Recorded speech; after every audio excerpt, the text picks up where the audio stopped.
nel mio cuore giovane. Io non cerco alcuna giustificazione. È il monologo iniziale di Giuda, interpretato dallo studente del liceo Martin Luther King di Favara, Giuseppe Butticè.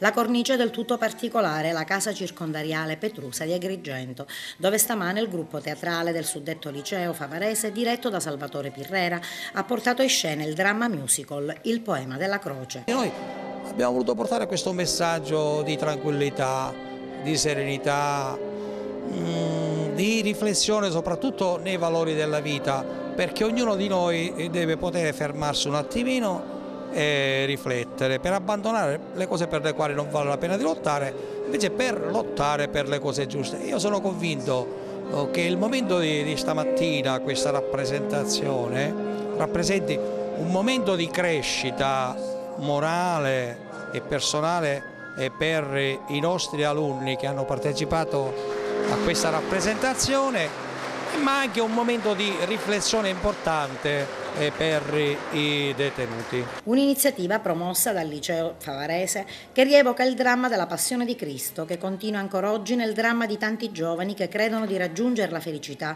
percorrendo la via dell'alcol e della droga, per la regia di Lillo Trupia. Questo dramma è stato scritto per i ragazzi, l'ho voluto fortemente anche per un po' per rivivere quelle che sono le angosce che stanno facendo un po' soffrire i ragazzi, i nostri ragazzi oggi, ma anche le famiglie.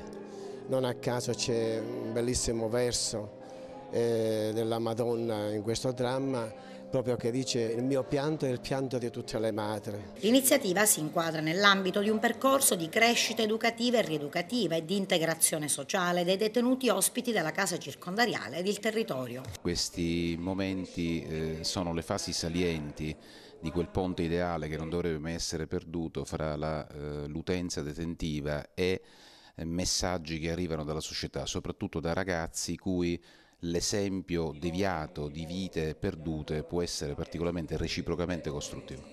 E voi promuoverete altre iniziative di questo tipo? Certamente sì, in considerazione anche dell'assoluta indefettibilità di mantenere vivi sempre questi collegamenti con la società tramite una intelaiatura di rete con l'Interland territoriale di riferimento, si cerca in qualche modo di portare avanti iniziative di maggiore riflessione che possano contribuire a riempire di sostanzialità il concetto di pena, evitando momenti in qualche modo di non tanto di ozietà quanto di inutilità e quindi vacuità del concetto proprio di esecuzione penale.